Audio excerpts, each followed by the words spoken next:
Assalamualaikum warahmatullahi wabarakatuh. Halo semuanya, kembali lagi di podcast kami Asumsi Bersuara bersama saya sebagai moderator Rizka Widyaningsi dan rekan-rekan saya.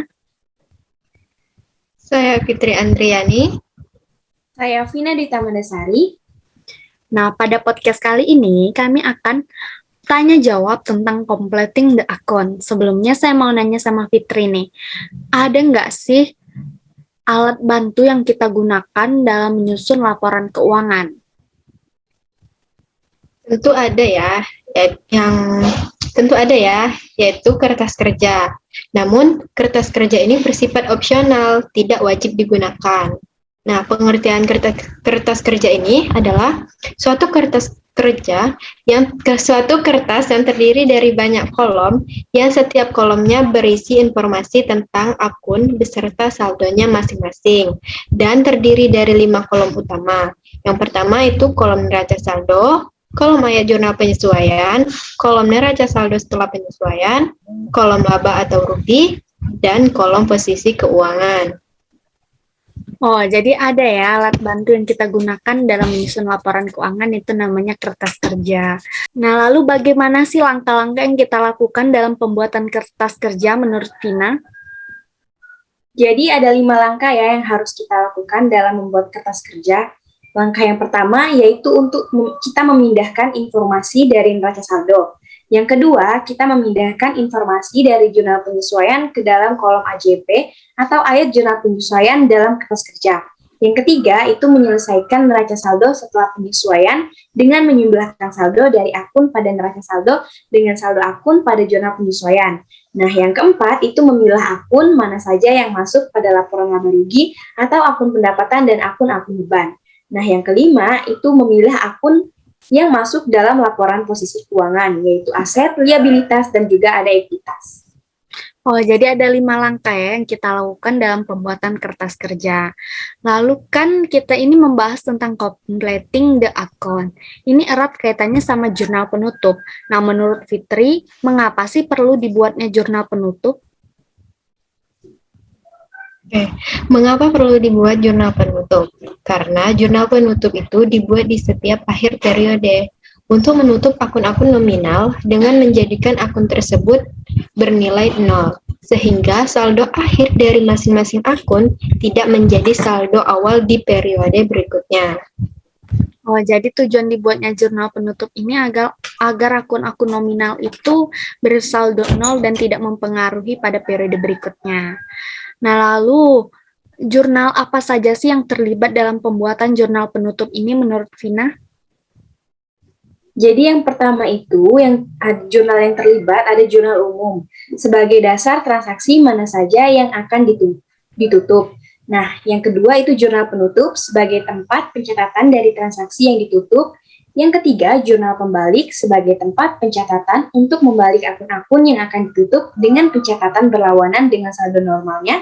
Nah, yang terakhir itu jurnal koreksi sebagai tempat pencatatan jika terjadi kesalahan setelah membuat neraca saldo setelah penutupan.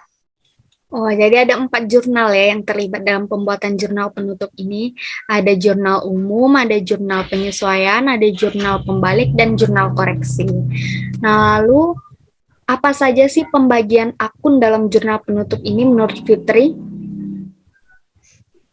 Menurut saya, pembagian akun pada jurnal itu dibagi menjadi 2. Yang pertama itu akun nominal dan akun real.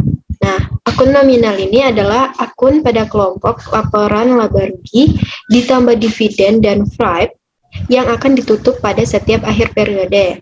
Sedangkan akun real adalah akun permanen pada kelompok aset, liabilitas, dan ekuitas kecuali dividen dan FRIP, dan tidak akan ditutup di setiap akhir periode yang menjadikan saldo awal di periode berikutnya.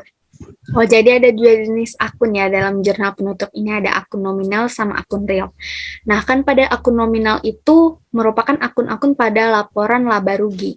Di laporan laba rugi itu kan ada akun pendapatan sama akun beban. Menurut Vina, mengapa sih perlu ditutup akun pendapatan sama akun beban itu? Jadi itu karena pendapatan dan beban adalah hasil kinerja dari perusahaan pada periode berjalan. Sehingga saldo yang ditampilkan pada pendapatan dan beban adalah hasil untuk periode sekarang dan akan kita tutup agar tidak mempengaruhi saldo pada periode berikutnya. Oh, jadi akun pendapatan sama akun beban itu ditutup agar dia tidak mempengaruhi pada periode berikutnya ya, karena dia itu merupakan hasil kinerja perusahaan pada periode sekarang. Lalu menurut Fitri, akun apa saja sih yang perlu dibuat jurnal penutupnya? Nah, ada beberapa akun yang ditutup. Yang pertama itu akun pendapatan, yang kedua akun beban, yang ketiga akun ikhtisar laba rugi, dan yang keempat itu akun Stripe dan dividen. Oh, jadi ada 4 akun ya yang akan kita tutup. Lalu bagaimana sih cara yang dilakukan untuk menutup akun-akun tersebut menurut Vina? Jadi menutup akun itu berarti kita akan membuat saldo dari akun-akun tersebut bernilai 0. Nah, caranya itu yang kita lakukan, kita akan mencatat akun yang akan kita tutup tersebut ke dalam jurnal penutup dengan sisi yang berlawanan dengan saldo normalnya. Nah, pada akun pendapatan, karena saldo normal dari pendapatan adalah kredit, sehingga untuk menutupnya, pendapatan akan didebitkan. Nah, pada akun beban, karena saldo normal dari beban adalah debit, sehingga untuk menutupnya, beban akan kita kreditkan. Nah, pada akun ikhtisar laba rugi, saldo normal akun ini adalah kredit, yaitu jika perusahaan mendapatkan laba dan bersaldo debit jika perusahaan mengalami rugi. Untuk menutupnya, ikhtisar laba rugi akan dicatat berlawanan dengan saldo normalnya. Nah, yang terakhir pada akun Stripe dan dividen, itu saldo normal dari akun ini adalah debit, sehingga untuk menutupnya, Stripe dan dividen akan kita kreditkan. Oh, jadi untuk menutup akun-akun tersebut kita akan mencatatnya berlawanan dengan saldo normalnya ya. Nah, lalu menurut Fitri nih, dikatakan tadi tuh kan membuat jurnal penutup. Lalu akun-akun apa saja yang menjadi lawan dari akun-akun yang akan ditutup itu pada jurnalnya? Nah, lawan dari akun-akun yang ditutup itu, yang pertama itu lawan dari akun pendapatan itu adalah income summary-nya di kredit. Selanjutnya, lawan akun beban adalah income summary-nya di debit. Dan lawan akun ikhtisar laba rugi adalah modal pemilik pada perseorangan dan return earning-nya pada perseroan. Dan yang terakhir itu adalah lawan akun Stripe dan dividen. Itu pada modal pemilik pada perseorangan dan return earning-nya pada perseroan. Oh, jadi itu ya lawan dari akun-akun yang akan kita tutup dan dicatat pada jurnalnya. Nah, lalu setelah kita menutup akun dan membuat jurnal, apa sih langkah selanjutnya yang akan kita lakukan menurut Vina?